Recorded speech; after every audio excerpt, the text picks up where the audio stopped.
Now let's take a look at how we can use 3D layers to change some expressions on our characters. So there may be times when we want to create some variation on the character, or create some detail that we want to be able to dial in a little bit more kind of specifically. So let's go to one of our characters here. Let's concentrate on this guy. And so the first thing I want to do is select one of these eyes, and I'm just going to come in and kind of rotate it a little bit.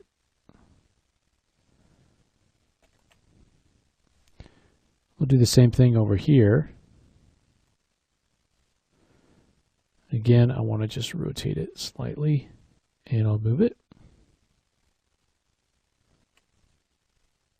So he's kind of looking at us.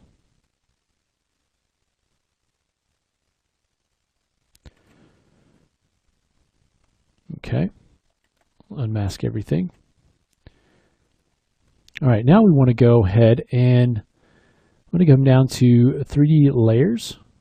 So let me close out Subtools so we can see all the parts of our tool palette here. So under layers, open this up, and right now we don't have any layers. And so what we're going to do is create a new layer by hitting the plus button. Here we see an untitled layer, and we see it's in record mode. So now whatever we do is going to be recorded on this layer. So I'm going to go to Move, get a fairly large draw size, go to turn on Z Add with a low intensity, and I'm just going to go in and add an expression. So I want to make him look a little bit more surprised. And you can see that I'm moving the eye when I do that. So within the brush, I want to go turn on auto masking and mask by polygroups. And you can see that I've got several polygroups on there. So if that doesn't work, we can go ahead and change that to mask by topological.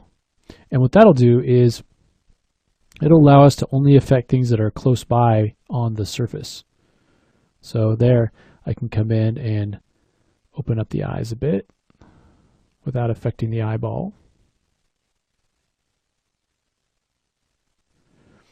Okay, let's give him a little bit more of a surprise look. Let's take the corner of his mouth down a little bit.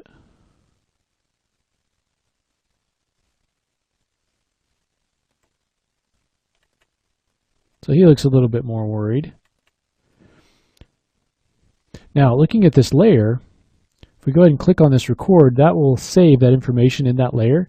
If we turn off the eyeball, it'll take it back to default. So you can see that detail is all saved within that layer. We can go back then and dial in if we want to just make it sort of close or halfway. We can dial that in there. Okay, we could also create another layer. So let's say we had another layer, and this one we wanted to use to create some variation so he doesn't look exactly like his buddy.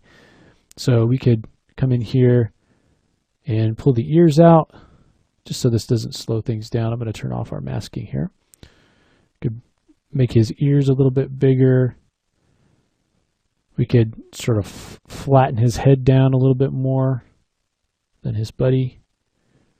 Maybe make his head a little bit wider.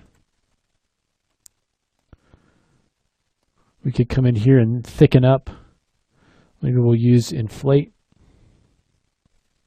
Come in and kind of thicken up his legs so he looks a little bit different than his buddy.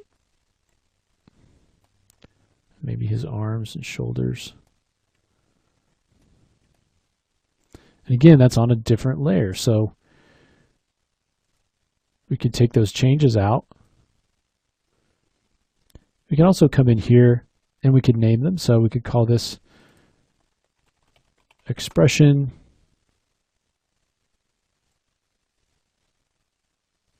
Okay, and then we could call this one something like variation. And now we have these layers that we're able to dial in, and we could add other details if we wanted to. You know, if we had an alien and we were trying different designs on, we could add different head designs within those layers. Okay, so for each subtool, you can have a bunch of these different layers. If you wanted to go in and bake the information down into the base. You could just say bake all. You could bake that down. You can also delete the layers if you want to. Okay, so let's go ahead and just bake all those layers in. Now all that detail is baked in. We can no longer go in and add that variation unless we add another layer.